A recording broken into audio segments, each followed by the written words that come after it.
Assalamu alaikum. Am I audible? Walaikum assalam. Yes, sir. Okay. Do you have any doubt from last class in collision? No, sir.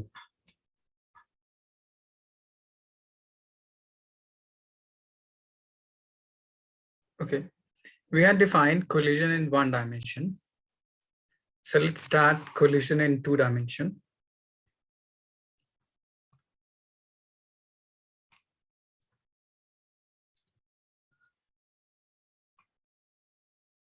Suppose there is a body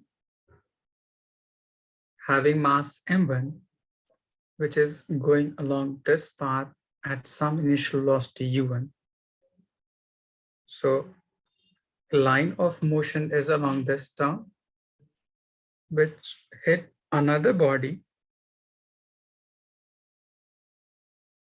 sidewise, which is moving at some initial velocity u2. During this impact, they will start move along this path with some velocity v1 at inclination theta, and the other would be along this direction at some velocity v2 at angle phi. So this may be termed as oblique collision or collision in 2 dimension.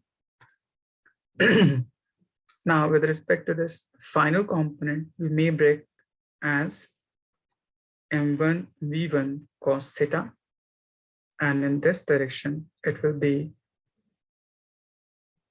m1 v1 times sine theta. Similarly, for this part,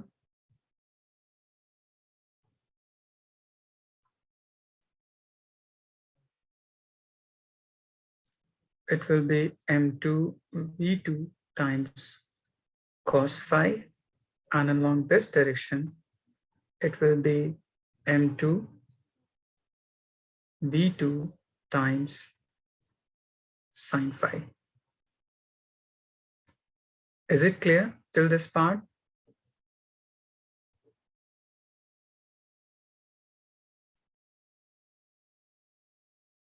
Yes, sir. Okay. Now, since in all different collision, linear momentum will be always conserved. So first, linear momentum along x-axis. So it will be m1 u1 plus m2 u2 must be equals to m1 v1 cos theta plus m2 v2 cos phi. Equation first. Next, linear momentum along y-axis. As initially, before collision, there is no any component of movement along y-axis to either of them. So it will be 0, 0. After collision, first body will have a component along vertically upward. So it will be m1 v1 times sine theta.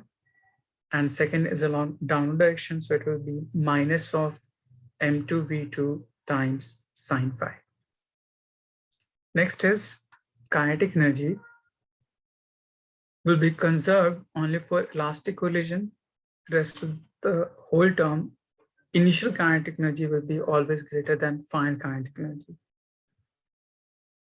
So you may relate as half m u1 square plus half m u2 square greater than or equals to half m1 v1 square half m2 v2 square. So initial kinetic energy will be either equals to final kinetic energy only in the case of elastic collision. The rest of inelastic or perfectly elastic, initial will be always greater than final kinetic energy. Is it clear to this part?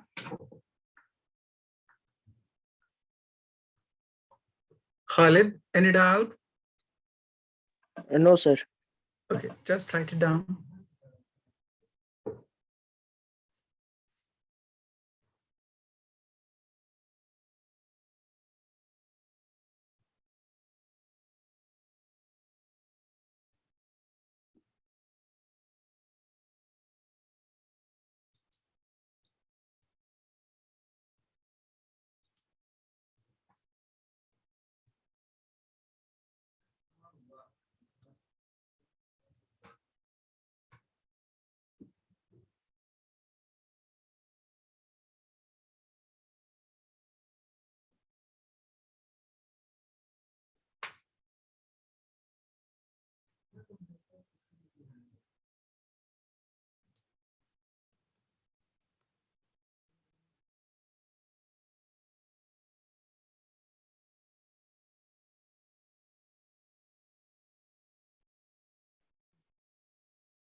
Done, sir.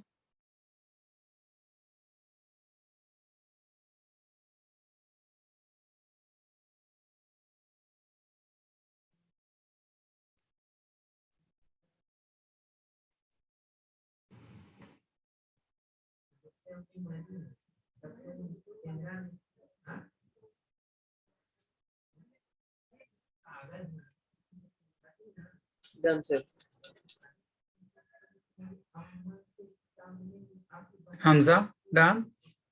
Yes, sir. Done. Okay.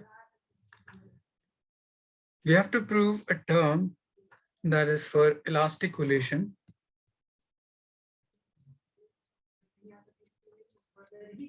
For elastic collision, if m1 is equals to m2, that is for identical mass, and second body is at rest, then we have to relate theta and phi.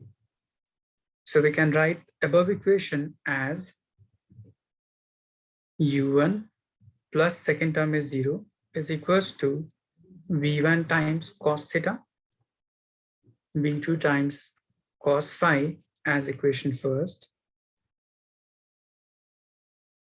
Second term, we may write it as 0 is equals to v1 times sine theta minus v2 times sine phi, equation 2. And in third part, we can write it as u1 square is equals to v1 square plus v2 square.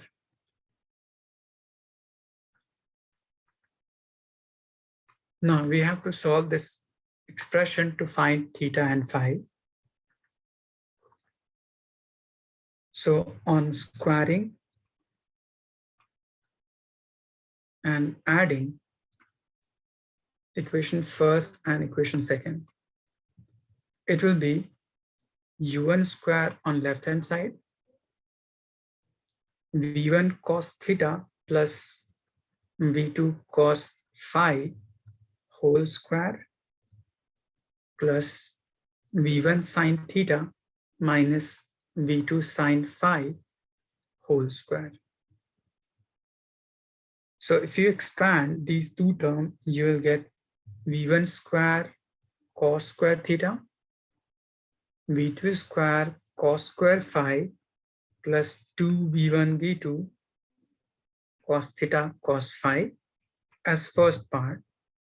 Similarly, if you expand the second part, you will get v1 square sine square theta, v2 square sine square phi minus of 2 v1 v2 into sine theta sine phi. I've just expanded the above bracket by using exponential 2. So if you further rearrange it, this part, if you take out v1 square as common, you will left with sine square theta plus cos square theta, which is nothing but 1.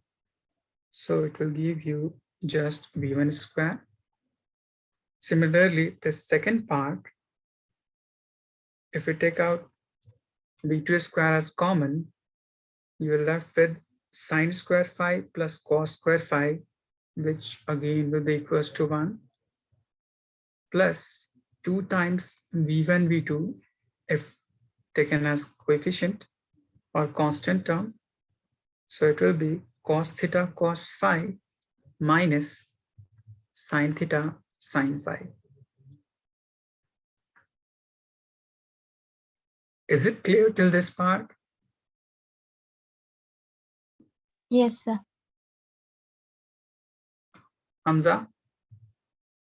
Yes, sir. Clear. Okay. Now we may write this u square using equation third as v1 square plus v2 square. So this term and this term will cancel out with this part and this part. So it will be just 0 in left hand side. 2 times v1, v2. This is nothing but cos a plus b. So it will be cos of theta plus phi.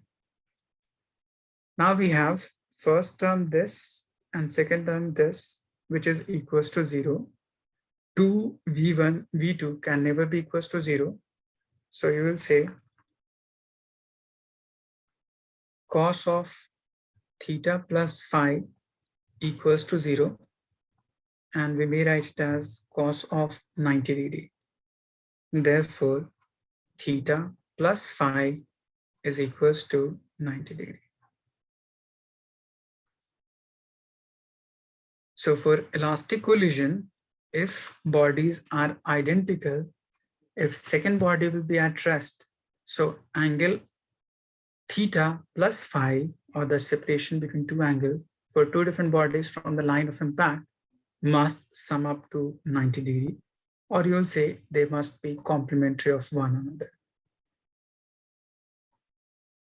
Just write it down. I'm giving you some problems related to this.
Answer.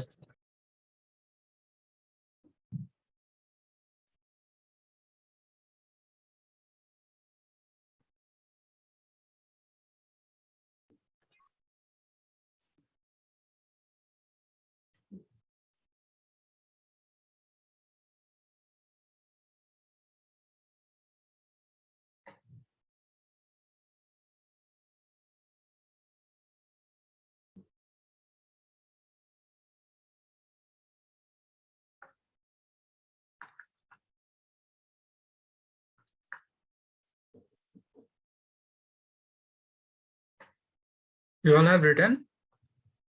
Yes, sir. Yes, Done. sir. Okay.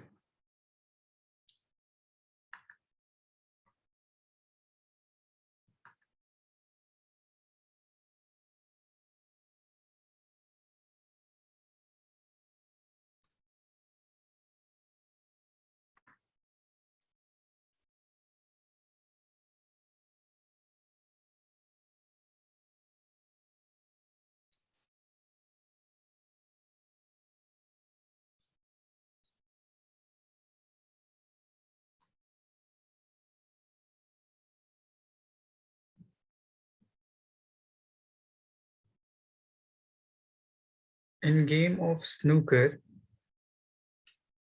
there is a ball at this point. From this line of impact, pocket is at this instant.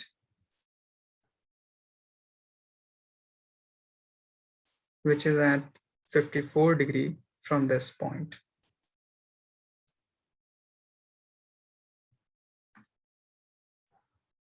The player hit this particular ball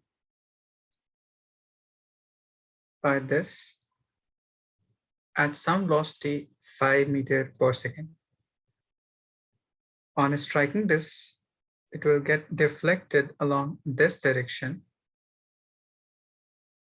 at 3 meter per second. Let this theta be angle from this line of impact and it will move along this direction at some velocity v. So find v and theta.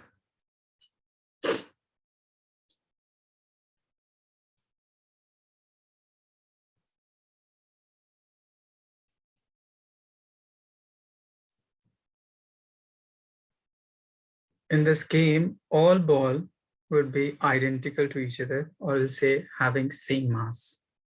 So this will be a case of elastic collision for identical mass in which second body is at rest. Just use the above concept and try to find v and theta.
Any problem while solving?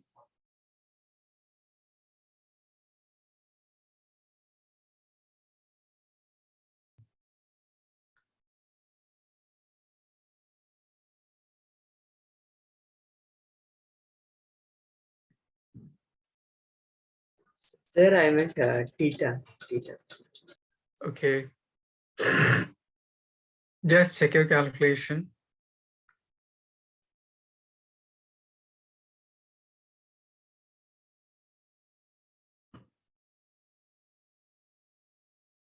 Using the above concept, if m1 is equals to m2,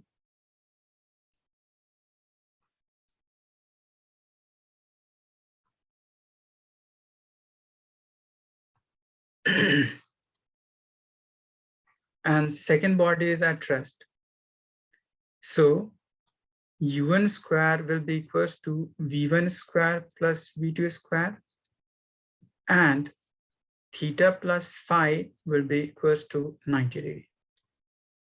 So in this part, we have phi is equals to 54 degree. So you will calculate theta using this relation.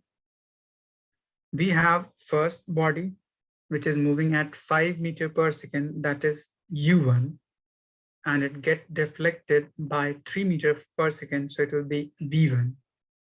So put these two terms in this above equation, you will get v2. Is it clear?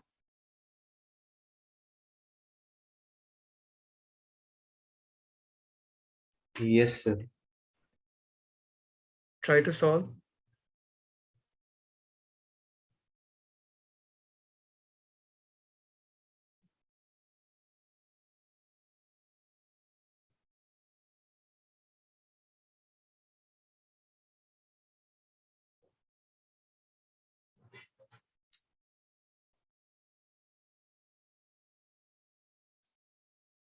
Sir, V2 will be 3, right? 3 meter per second.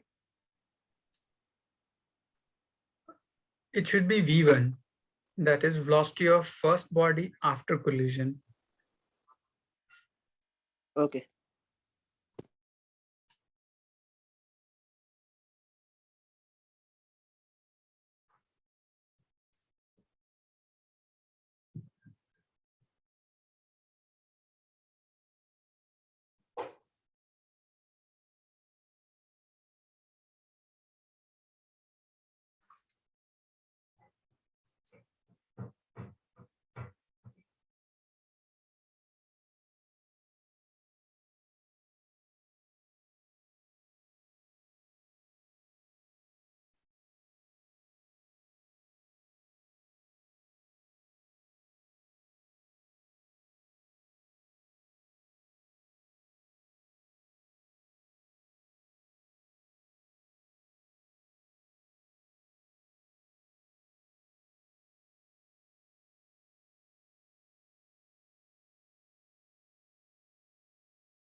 From this question, we have u1 is equals to 5 meter per second, v1 is equals to 3 meter per second. If we put these two terms in this first expression, u1 square is equals to v1 square plus v2 square. U is 5, v1 is 3 plus v2 square. So it will be 25 minus 9 is equals to v2 square. 16 is equals to v2 square, or v2 will be equals to 4 meter per second.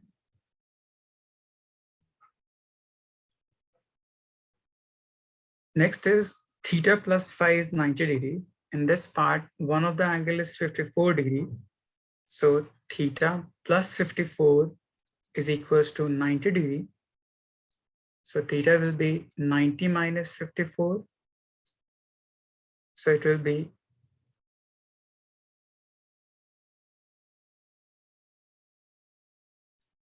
36 degree.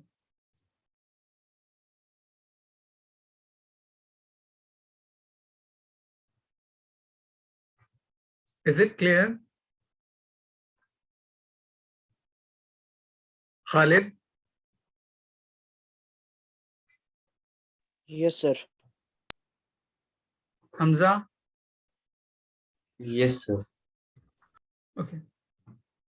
Just write it down.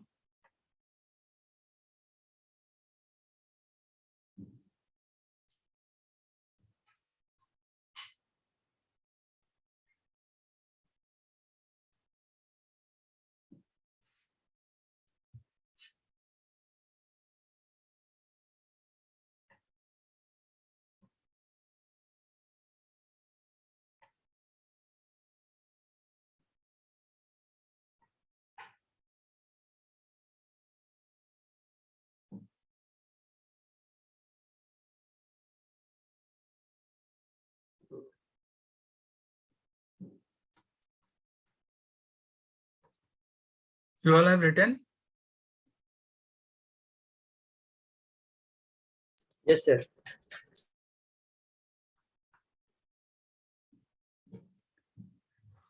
There would be some problem related to this, like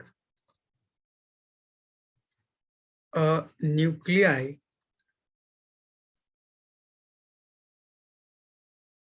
having mass 5m at rest explodes into 3 fragments as m, m, and 3m, in which identical body moves at velocity v perpendicular to each other. Then find velocity of third and total internal energy of nuclei.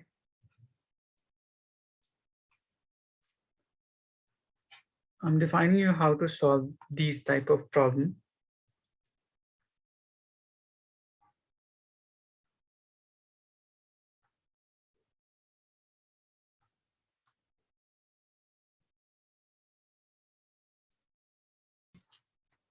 There is a nuclei which is initially at rest, having mass 5m.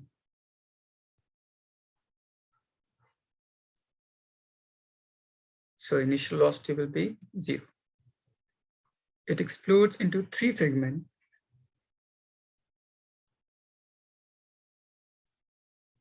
in which identical part moves perpendicular to each other.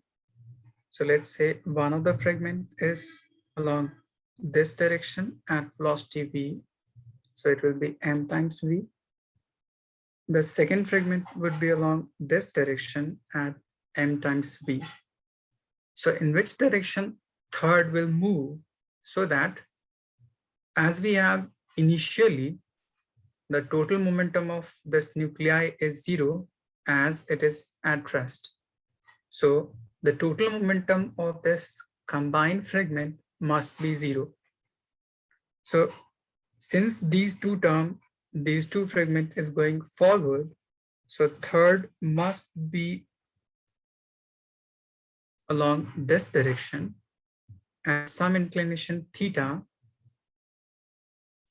which having mass 3m and velocity v dash, so that net momentum of this combined fragment must be 0.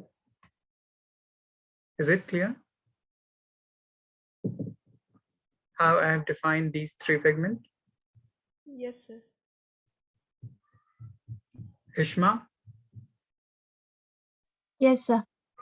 Okay. Now, if you break its component, so it will be along this direction as 3mv dash cos theta, and along this direction as 3mv dash sine theta. Since linear momentum initially for this body is 0, so total momentum after collision must be 0. So initial momentum and final momentum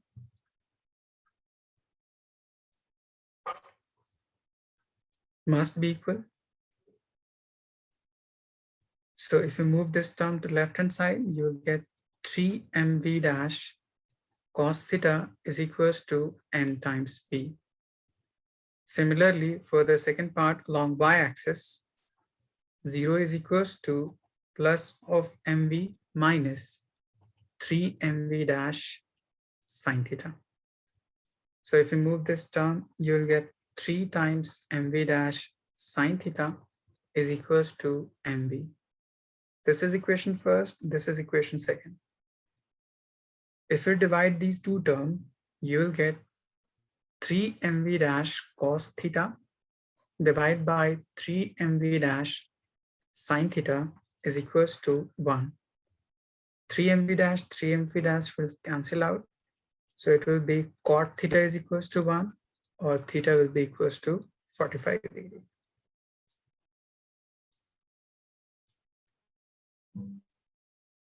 Hamza, is it clear? Yes, sir.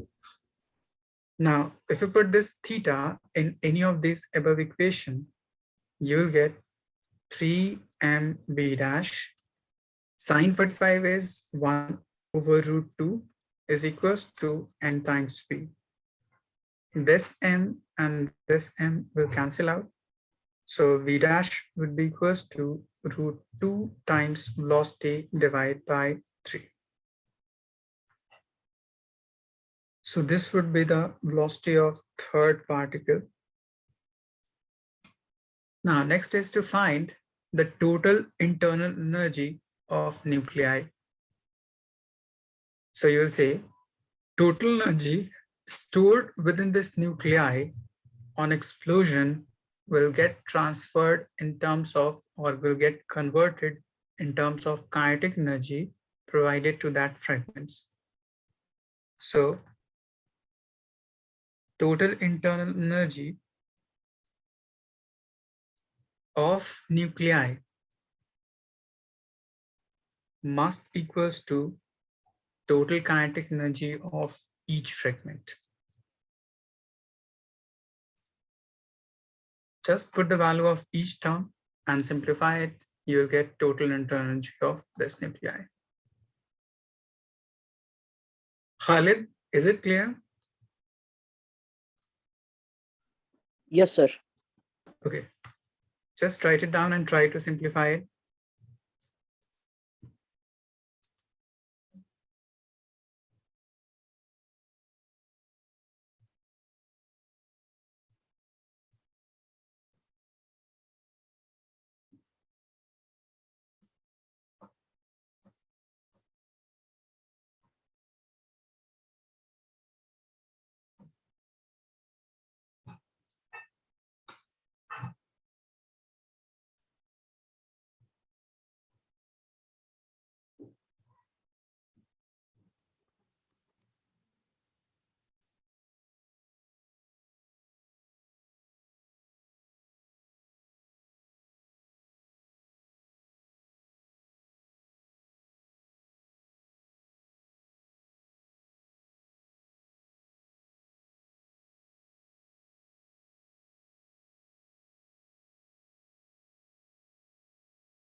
Sir, can you do this one?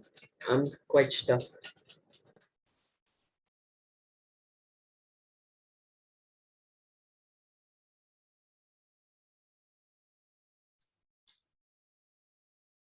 To find the kinetic energy of first body, it will have half mv square. Second body, half mv square. And for third part, mass is 3m and velocity is root 2 times v divided by 3 whole square. So take half mv square as common. So it would be 1 plus 1 plus 3 times root 2 square is 2 and 3 square is 9. So it will be, on simplifying, you will get half mv square, 3 plus 3, 6 plus 2, 8, divided by 3, or it will be 4 divided by 3 times mv square.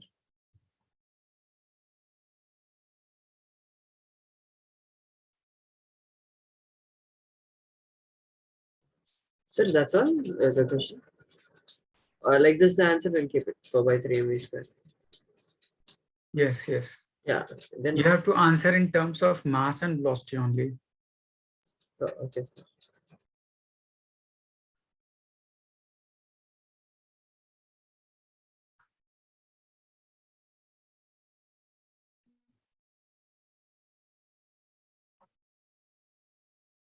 You all have written?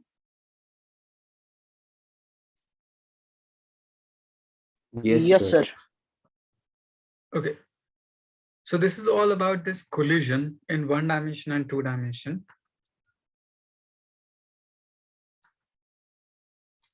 Now, I'm defining you the next term, which is called circular motion.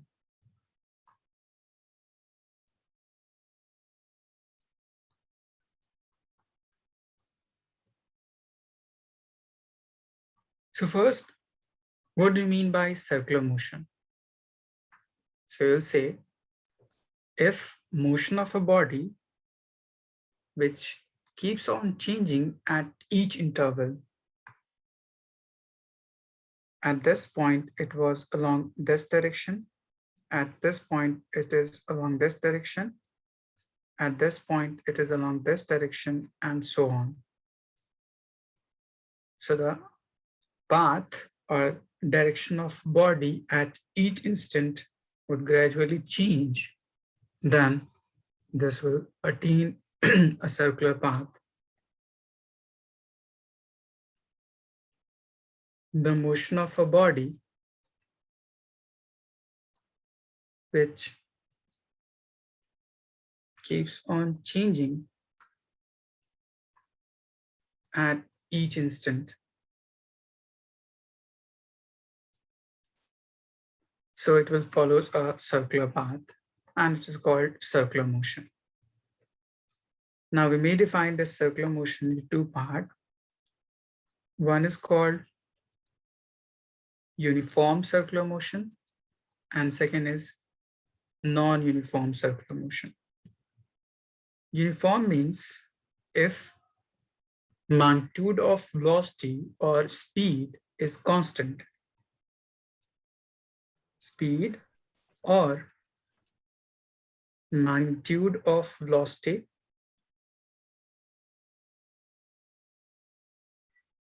is constant, then it's termed as uniform circular motion. But if both magnitude as well as direction is changing, then it is termed as non-uniform circular motion. If magnitude is changing. Now we may define this term as, since velocity is a vector quantity which having both magnitude as well as direction. So in this part,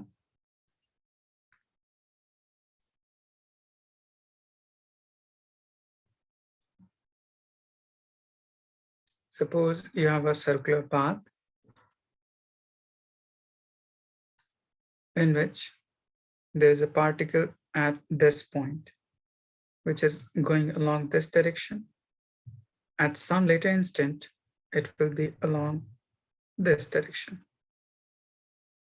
So if you proceed this path along this, and if you proceed it backward, it will be this.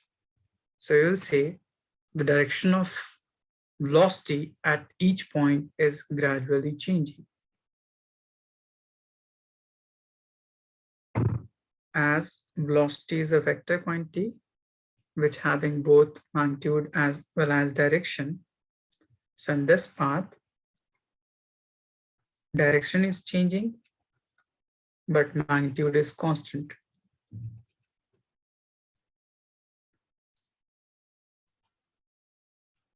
Due to change in this direction, it will get accelerated by an acceleration which is called centripetal acceleration. Is it clear? Yes, sir.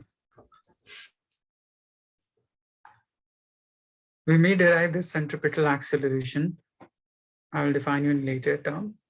Similarly, in this non-uniform circular motion, for this velocity in which both magnitude as well as direction will change. If magnitude is changing, it will generate an acceleration along its tangential part, which will be termed as tangential acceleration.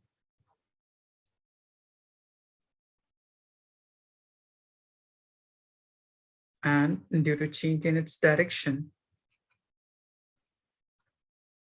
it will generate centripetal acceleration. Now, these two acceleration must be perpendicular to it.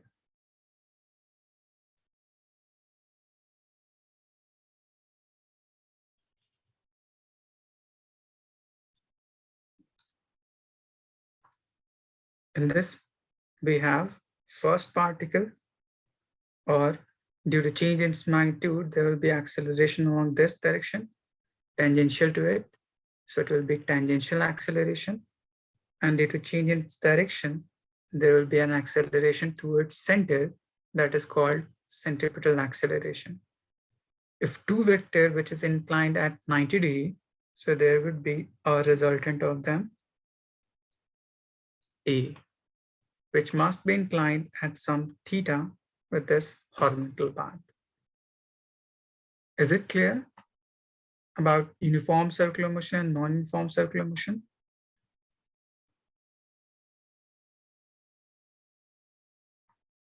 Ishma, any doubt? No, sir.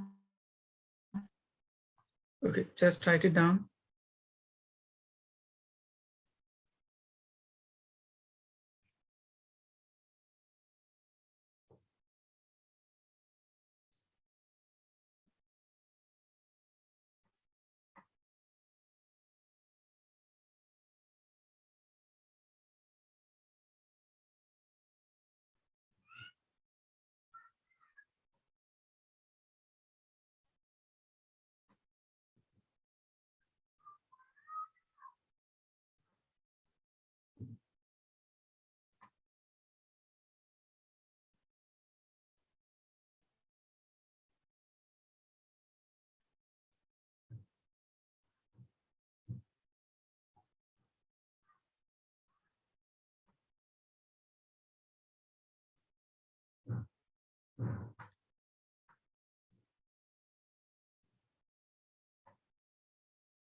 Done, sir.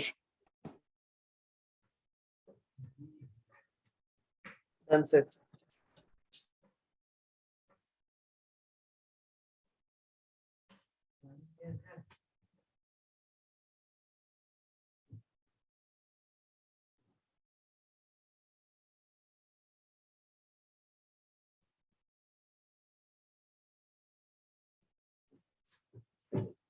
Hiba, have you done?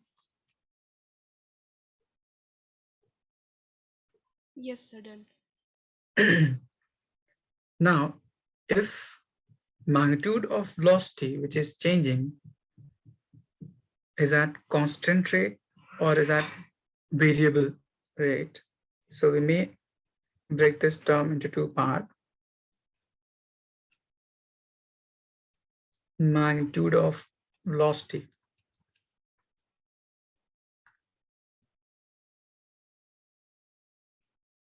If it is changing at constant rate, it will be termed as uniformly accelerated circular motion.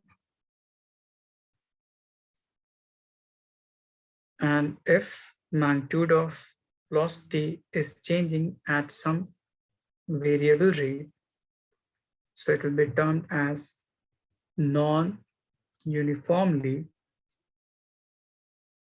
accelerated circular motion. So to define this particular first part, we use equation of motion. And for this part, we use calculus method. So we mainly have these four different sections for this circular motion. Just write it down. I'm defining from the first part.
You all written?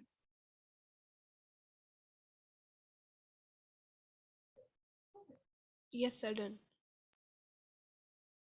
Salman? Yes, sir. Okay. So first term is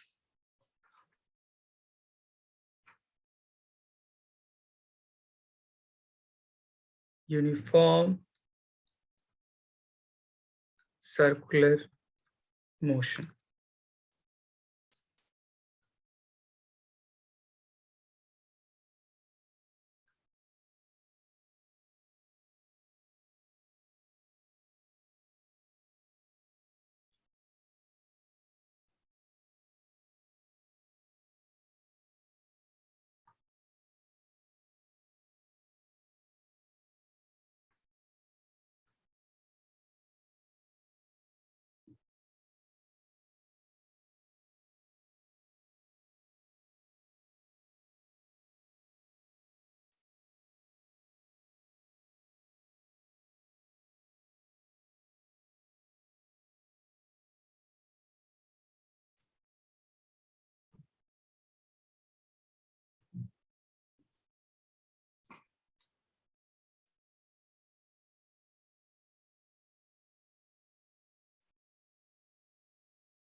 initially particle as this point, which having velocity along this direction.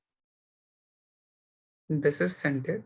So if you join from this point to this point, after some time, it will be at this point and direction will be along this. So if you join these two terms, you will get one along this and the other along this. So if you join these two terms, it will define change in velocity, which is due to its direction. Let's say inclination from this point to this point is theta. So it will be from this point to this point as theta. This is O, this is A, and this is B. If you join these two terms, this is radius, and A to B will be delta S, that is displacement. So in this circular motion, magnitude of velocity is constant, but due to change in its direction at each instant, there will be an acceleration which acts towards center. That's why it is termed as centripetal acceleration.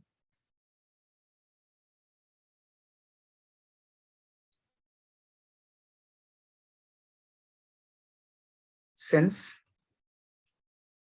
magnitude of velocity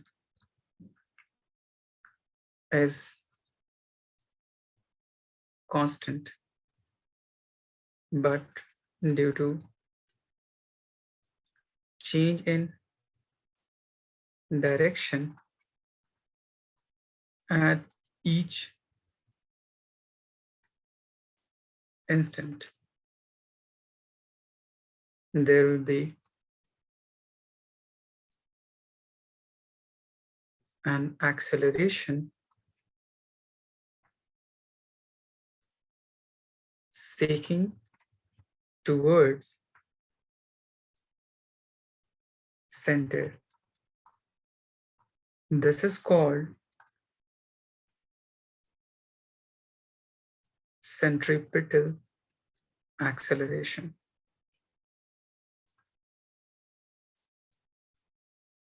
Now we have to find this centripetal acceleration according to this geometry. This is V, or let's say V1.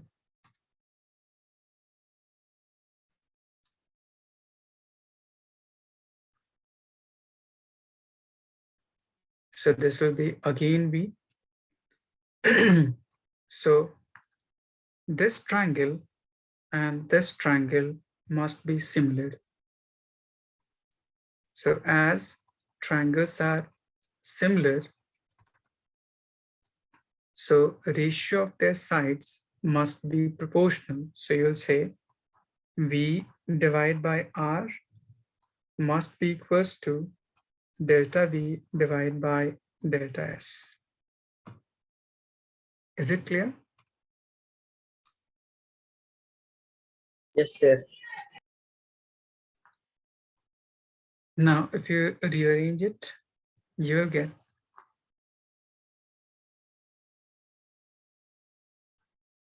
delta V is equals to V divided by R times delta S. Now, dividing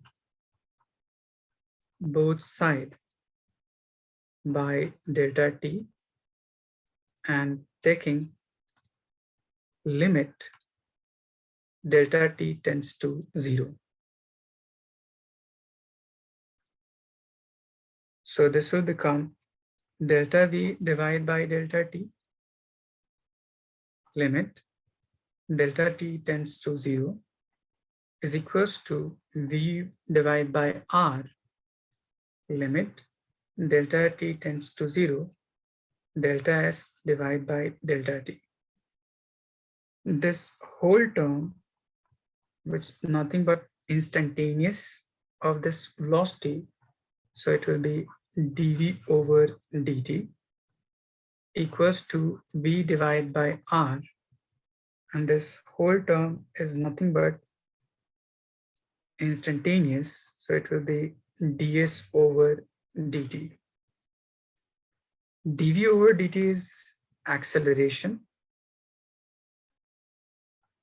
which is equals to v divided by r.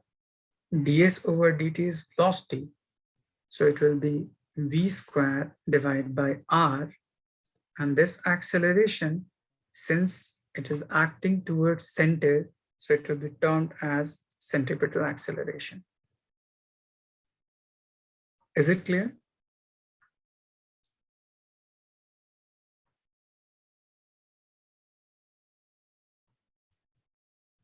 How I just derived this part?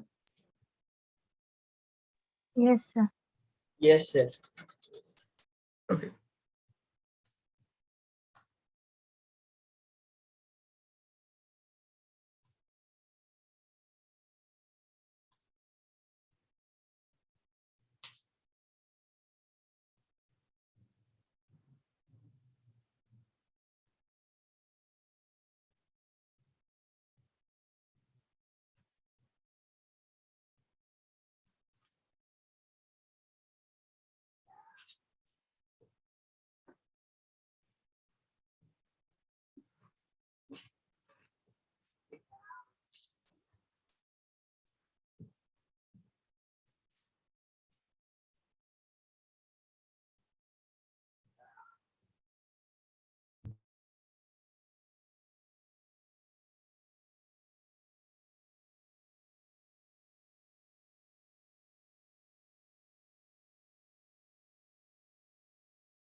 Sir, done.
You all have written?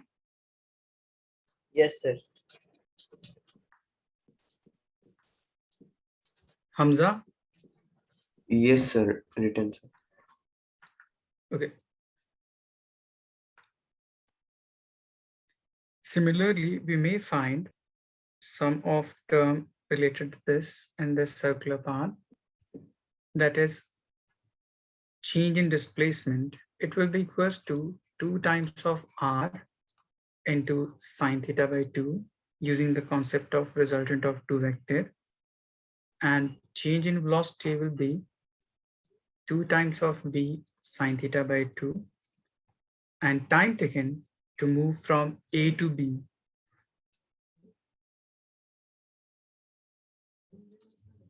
it will be total path length from A to B divided by velocity. So it will be 2 pi r theta over 360 as total path length divided by velocity v. So from these terms, we may find average velocity during this circular path. So it will be change in displacement divided by time taken, and average acceleration will be change in velocity divided by time taken. Is it clear?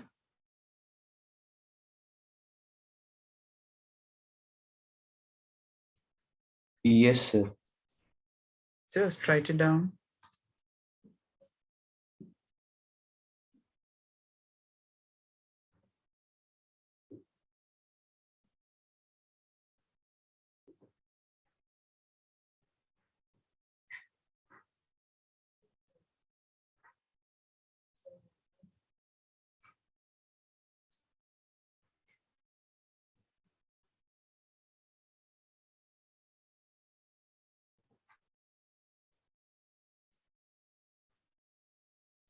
Khalid, any doubt? No, sir.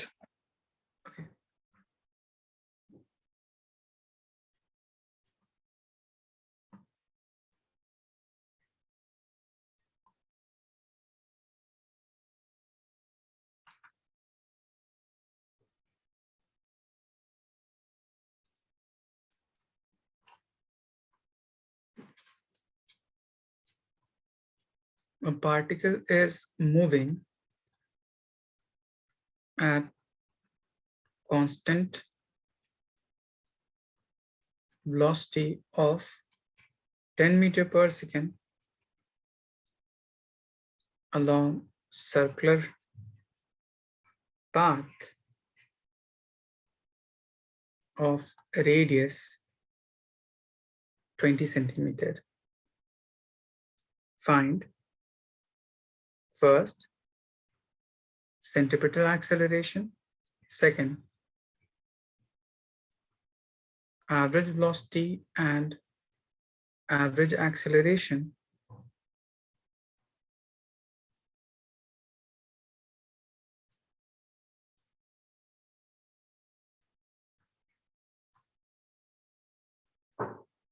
Average velocity for theta is equals to 60 degrees.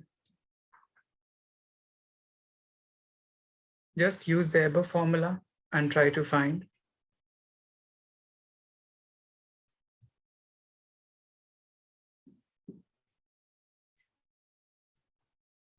We have given the question velocity is 10 meter per second.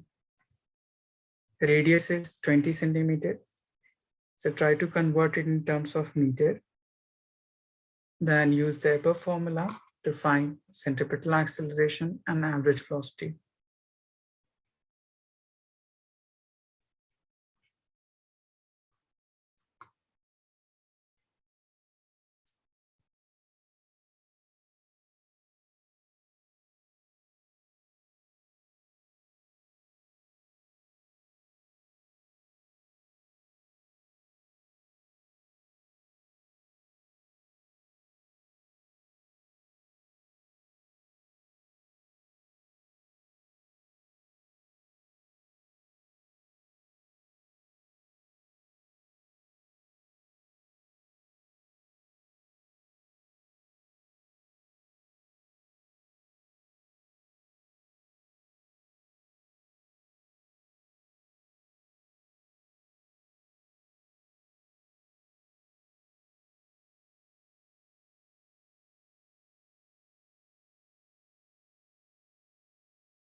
We have to convert radius in terms of meter first and put the values in the above formula.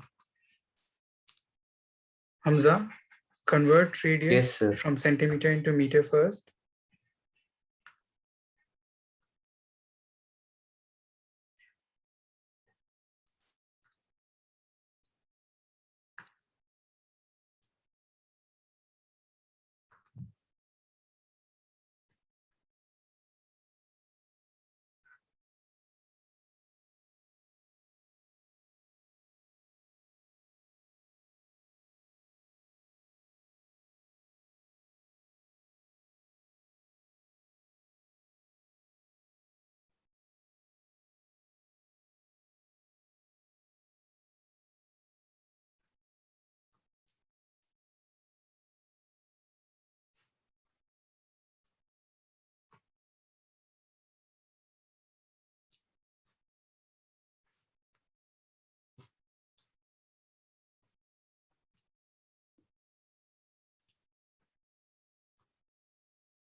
If you convert radius by dividing it 100, it will be 1 over 5 times meter. So centripetal acceleration would be v squared divided by r. V is 10 into 10 and radius is 1 over 5. So it will be 500 meter per second squared.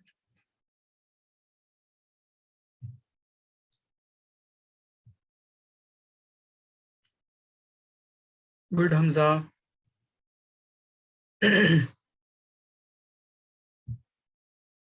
Try to find average velocity using the above formula.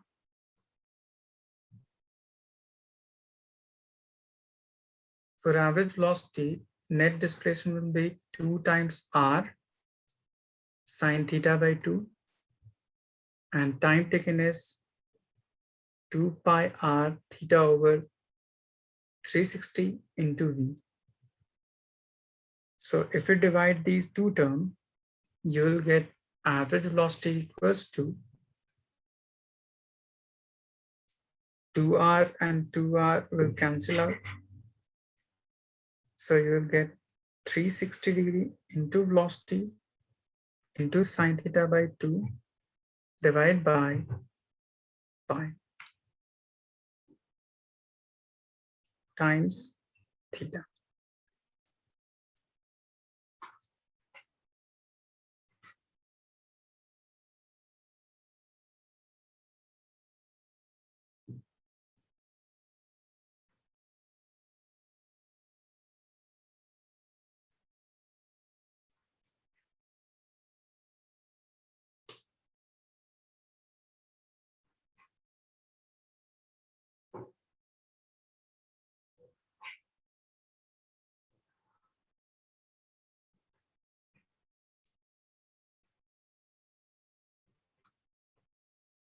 So do we have to use the value of pi here? Or you may write in terms of pi only. Okay, sir.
Sir, in that answer, I forgot to write pi.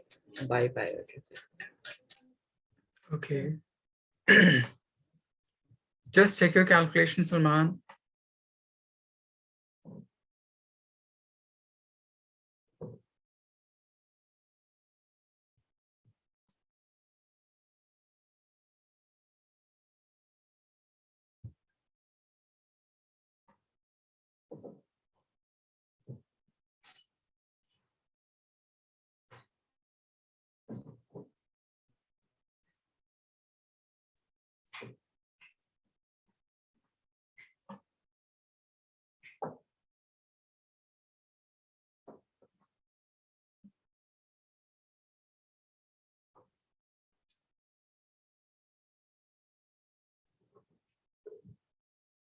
Let me solve.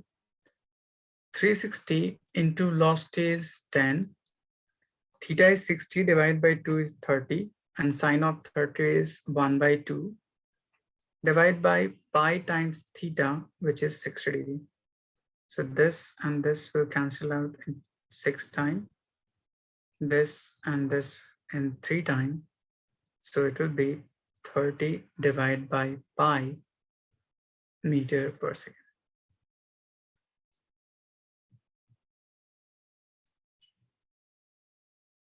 Is it clear?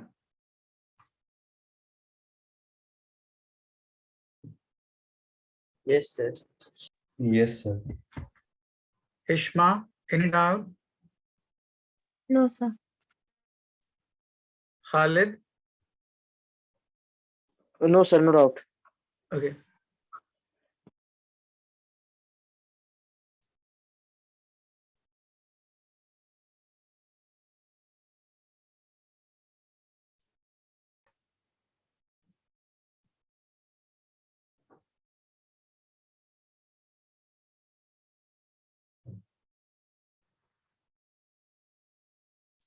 So next is non-uniform circular motion.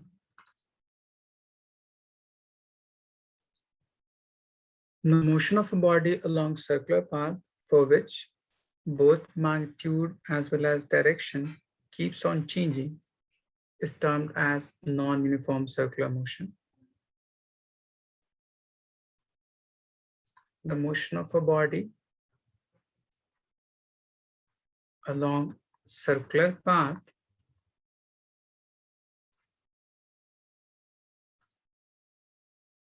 whose both magnitude as well as direction keeps on changing is termed as non-uniform circular motion.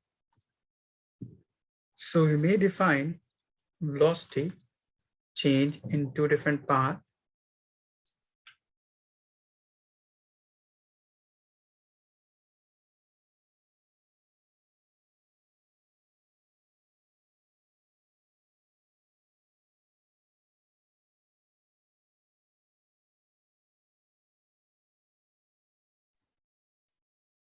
Since in this part we have first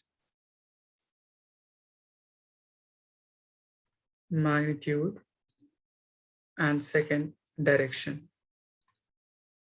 Magnitude will change along its tangential part. So there will be an acceleration tangent to it. So it will be termed as tangential acceleration. So due to change in magnitude, there will be an acceleration which is termed as tangential acceleration. The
So centripetal or tangential acceleration will be equals to v squared by r.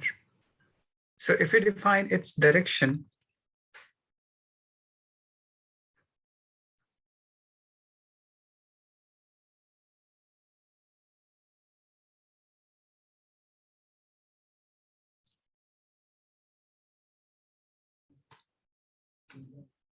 there is an acceleration along this direction, which is AT, and along this direction, which is AC. So resultant of these two terms must be along this direction as A. So A will be equals to root of AT squared plus AC squared.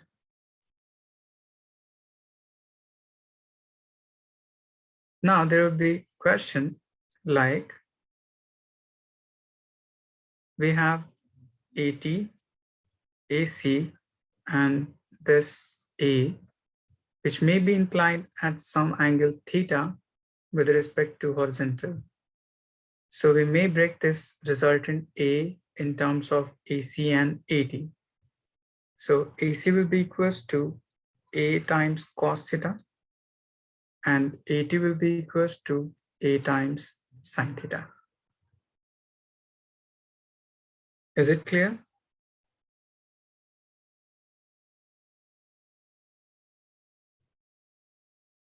Yes, sir. Okay, just write it down.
You all have written?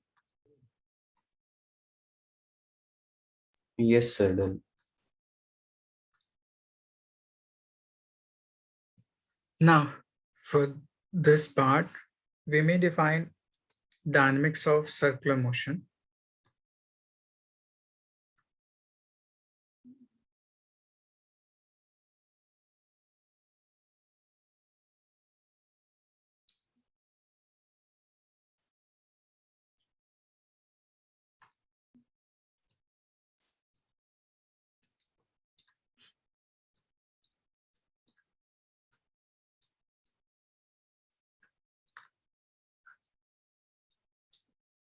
Let this be center.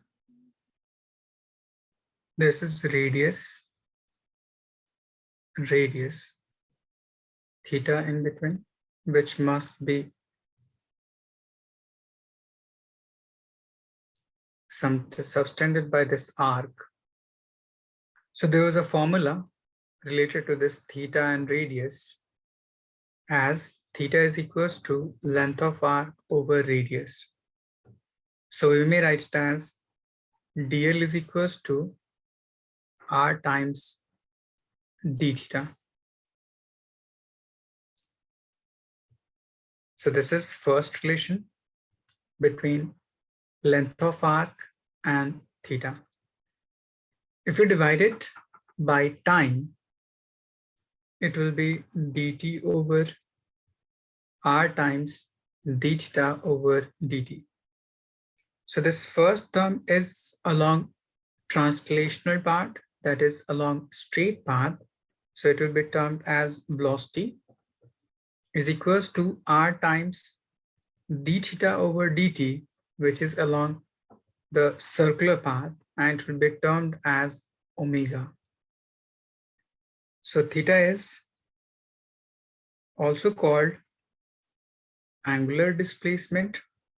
So omega is termed as angular velocity. Is it clear?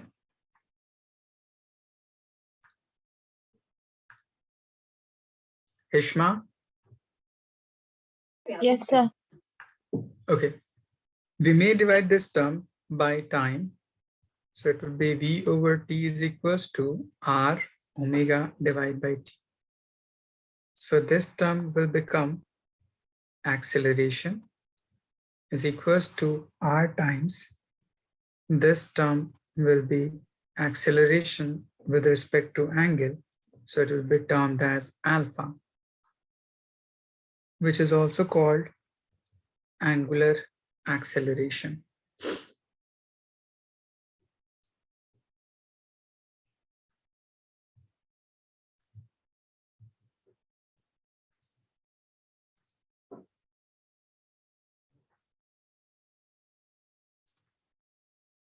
Now, since this velocity must be tangentially, so this acceleration must be tangentially to it. So AT will be equals to R times alpha. V is equals to R times omega, and L is equals to R times theta. So this is conversion between translational term and circular or rotational term. Just write it down.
You all have written. No, sir. Let's see.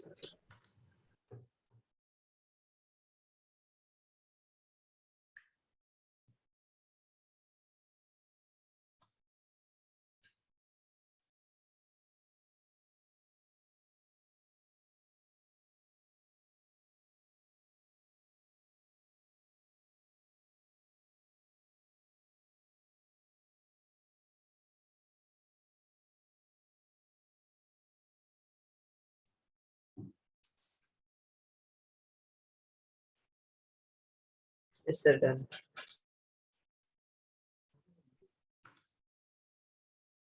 Hamza, done? Yes, sir. Done. So on the basis of these terms, we may define uniformly accelerated motion in this circular path. So next is uniformly accelerated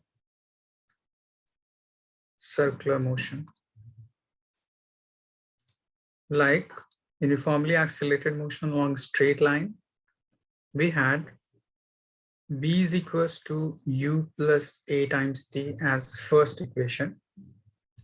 So in this circular path, v transformed to omega. Initial velocity u transforms to omega naught. Acceleration transforms to alpha times t. So initial velocity will be equals to r times omega naught. Final velocity is equals to r times omega, and acceleration is equals to r times alpha. Using these transformation, we may transform this equation to this part. Similarly, we may write s is equals to ut plus half of at square as theta is equals to omega naught t plus half of alpha into t square. Third equation is v square is equals to u square plus 2as. So it will be omega square is equals to omega naught square plus 2 times alpha into theta. And s nth is equals to u plus a over 2 times 2n minus 1. So in this part, it will be theta nth is equals to u naught plus alpha by 2 times 2n minus 1. Is it clear how I have just transformed from translational part to circular part? Khalid? Yes, sir. Clear. Okay, so these are translational quantity. It means the quantity which is in straight path or for straight motion, and these are rotational or circular term.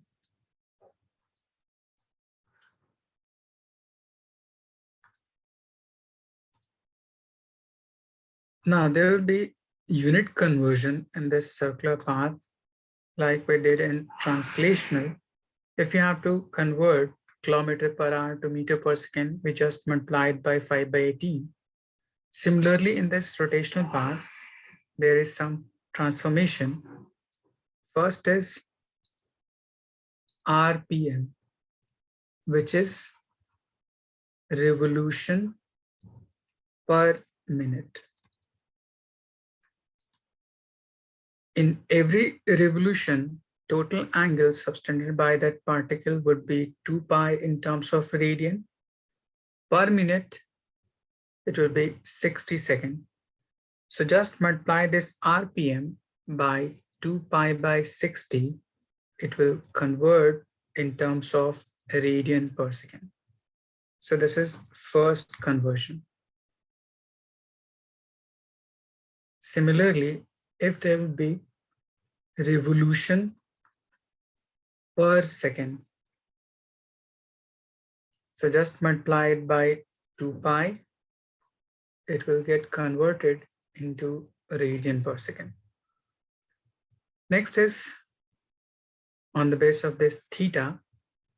In every rotation, total angle subtended would be 2 pi. So if you have to calculate number of revolutions or rotations, it will be total angle subtended by the particle divided by 2 pi. So these are mainly 3 different transformations and different problems.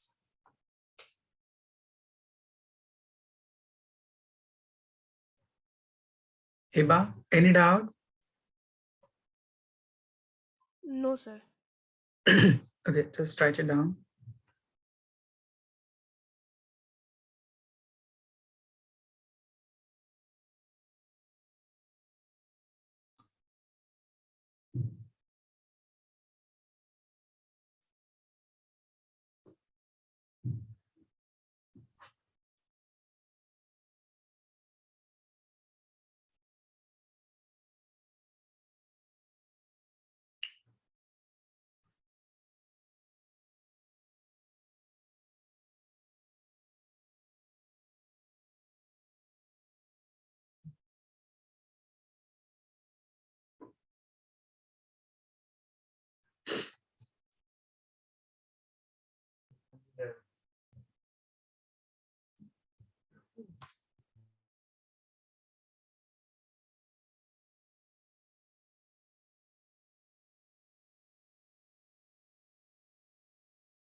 You all have written?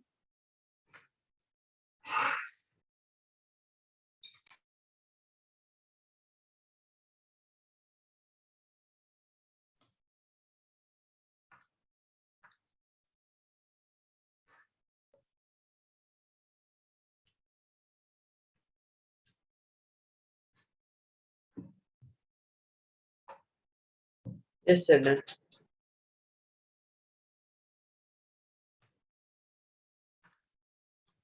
Done, sir. Okay. I'm giving you a problem.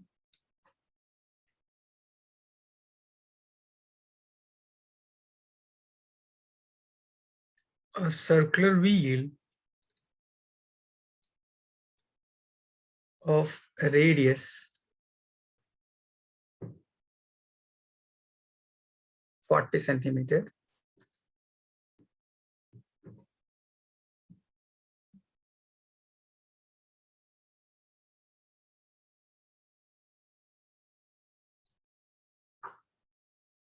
is rotating at 60 RPM. Changes to 180 RPM in 10 seconds. Find first alpha, second theta, third linear displacement,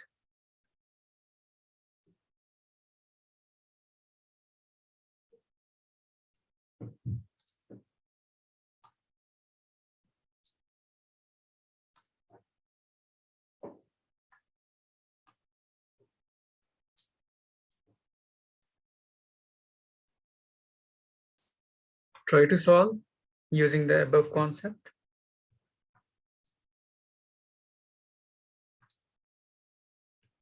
We have given radius is equals to 40 centimeter. So 40 divided by 100, so it will be 0.4 meter. Initial angular velocity is 60 RPM. Try to transform it in terms of radian per second by multiplying it by 2 pi by 60. And final velocity is 180 RPM. Time is 10 seconds. So use first equation of motion to find alpha, Then second equation of motion, you'll get theta. And last, L is equals to R times theta. You'll get linear displacement. Try to find these terms.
Just multiply this term by 2 pi by 60. 60 and 60 will cancel out, so you get 2 pi radian per second. Similarly, multiplied by 2 pi by 60, it will be 6 pi radian per second. Now, using first equation, omega is equals to omega naught alpha into t. Put the value of all term and try to simplify alpha. Write your answer in terms of pi.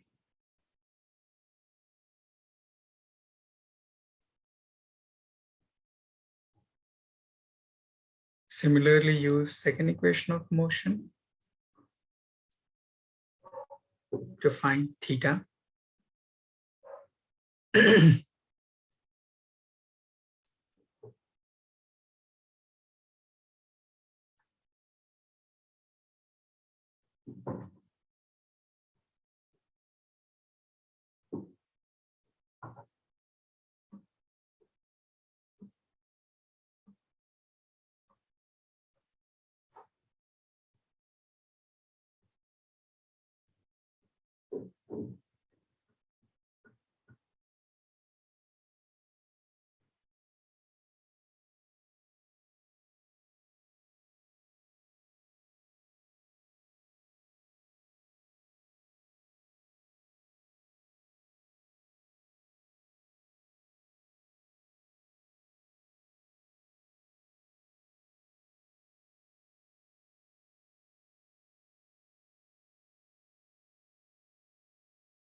Good, Salman.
Good, Salman.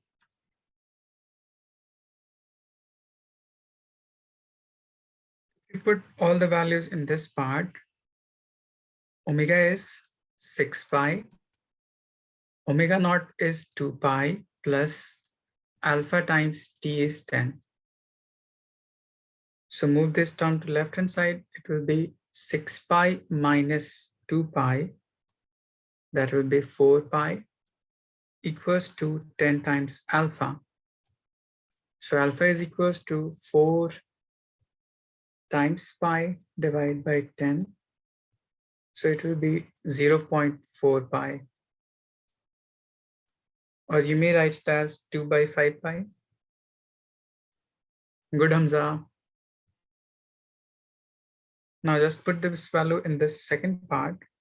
You will get omega naught is 2 pi, time is 10, half, alpha is 4 pi by 10, t squared is 10 into 10. So this 10 and this 10 will cancel out. 2 cancel out. So it will be 20 pi plus 20 pi. It will be 40 pi. And last,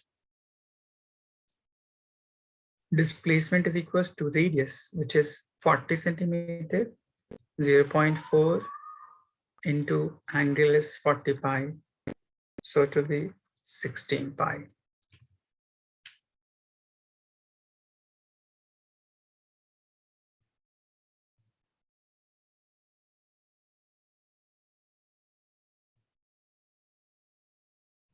Is it clear? Hiba? Yes, sir. Hishma? Any doubt? No, sir.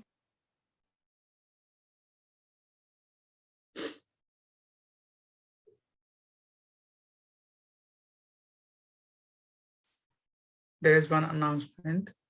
In next class, I will take your Viva. Okay? Okay, sir.